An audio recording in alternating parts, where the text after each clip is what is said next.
കർത്താവായ യേശുക്രിസ്തുവിന്റെ പരിശുദ്ധമായ നാമത്തിൽ എല്ലാ പ്രിയപ്പെട്ടവർക്കും മോർണിംഗ് ഡ്യൂവിലേക്ക് സ്വാഗതം. യോഹന്നാൻ എഴുതിയ സുവിശേഷം 9-ാം അധ്യായം 1 മുതലുള്ള ചില വേദഭാഗങ്ങൾ ഇന്നത്തെ ധ്യാനത്തിനായി നമ്മൾ വായിക്കുന്നു. അവൻ കടന്നു പോകുമ്പോൾ പിറവിയിലെ കുരുടനായൊരു മനുഷ്യനെ കണ്ടു.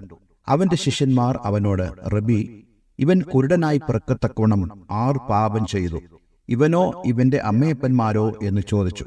അതിന് യേശു, അവനെങ്കിലും അവന്റെ അമ്മയപ്പന്മാരെങ്കിലും പാപം ചെയ്തിട്ടല്ല, ദൈവപ്രവൃത്തി അവങ്കൽ വെളിവാകേണ്ടതിന് അത്രേ.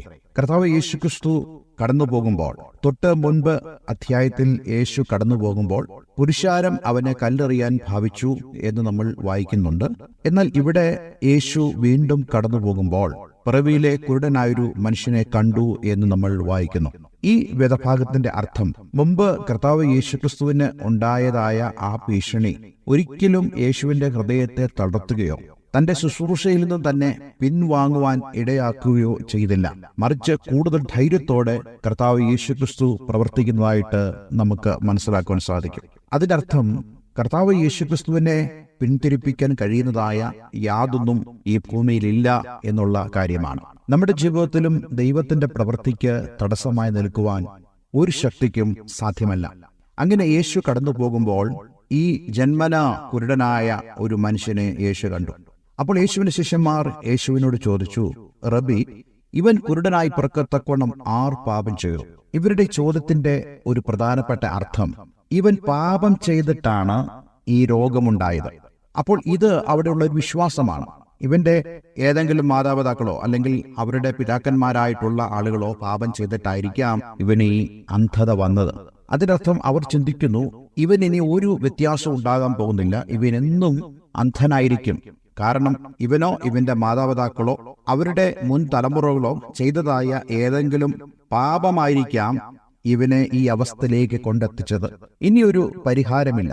അന്നത്തെ തിയോളജി അനുസരിച്ച് അവർ വിധിക്കുകയാണ്, ഇവൻ എന്നും അന്ധനായി ഇരിക്കത്തുള്ളൂ. പക്ഷേ ഇവിടെ കർത്താവ് യേശുക്രിസ്തു കൊടുക്കുന്നതായ മറുപടി ഈ ആളുകളെ വളരെയധികം വിസ്മയഭരിതരാക്കി തീർത്തു. യേശു പറയുന്നു, അവനെങ്കിലും അവന്റെ അമ്മയപ്പന്മാരെങ്കിലും പാപം ചെയ്തിട്ടല്ല, ദൈവപ്രവൃത്തി അവങ്കൽ വെളിവാകേണ്ടതിനത്രേ. അതിനർത്ഥം, നിങ്ങൾ ചിന്തിക്കുന്നത് പോലല്ല ദൈവം ചിന്തിക്കുന്നത്. നിങ്ങൾ ഇവനെതിരായിട്ട് ചിന്തിക്കുന്നു, പക്ഷെ ദൈവം ഇവന് അനുകൂലമായി ചിന്തിക്കുന്നു.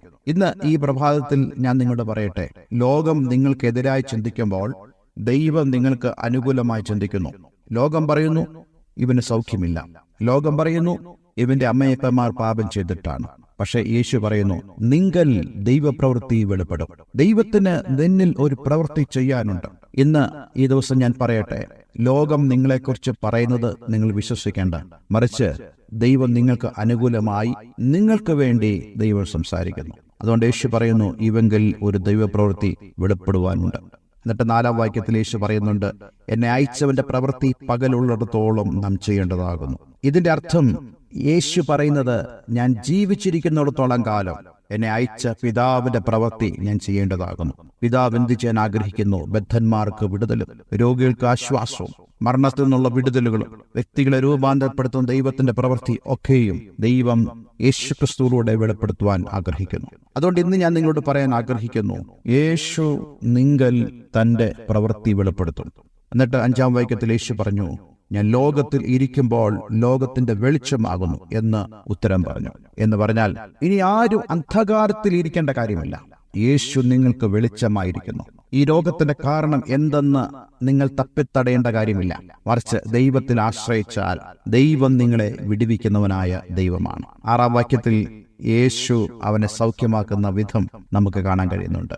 യേശു നിലത്ത് തുപ്പി ചേറുണ്ടാക്കി അവന്റെ കണ്ണിൽ പൂശി അവനോട് പറഞ്ഞു, നീ ശീലോഹം കൊളുത്തിൽ പോയി കഴുകുക എന്ന് അവനോട് പറഞ്ഞു. അവൻ പോയി കഴുകി കണ്ണു കാണുന്നവനായി മടങ്ങി വന്നു. നോക്കിക്കേ, എല്ലാ ചോദ്യവും മാറി, എല്ലാ സംശയം മാറി. അവന്റെ ജീവിതത്തിന് ഇരുള് പൂർണ്ണമായി മാറുവാനിടയായി തീർന്നു. അതുകൊണ്ട് ഇന്ന് ഈ പ്രഭാതത്തിൽ ഞാൻ നിങ്ങളോട് പറയട്ടെ, നിങ്ങളുടെ ജീവിതത്തെയും അതുപോലെ രൂപാന്തരപ്പെടുത്തുവാൻ യേശുവിന് സാധിക്കും. കർത്താവേ, സ്വർഗ്ഗപിതാവേ, നല്ല വചനത്തിനായി സ്തോത്രം. ഈ വചനം കേട്ട പ്രിയപ്പെട്ടവരെ യേശുവിന്റെ നാമത്തിൽ അനുഗ്രഹിക്കുന്നു. ഇന്ന് ഈ ദിവസം എന്നെ കേൾക്കുന്ന പ്രിയപ്പെട്ടവരുടെ ജീവിതത്തിൽ യേശു നൽകുന്ന വെളിച്ചത്താൽ അവർ നിറയപ്പെടുമാറാകട്ടെ. അന്ധകാരങ്ങൾ മാറട്ടെ, ദൈവപ്രവൃത്തി വെളിപ്പെടട്ടെ. യേശുവിൻ നാമത്തിൽ തന്നെ. ആമേൻ, ആമേൻ. Have a nice day. God bless you all.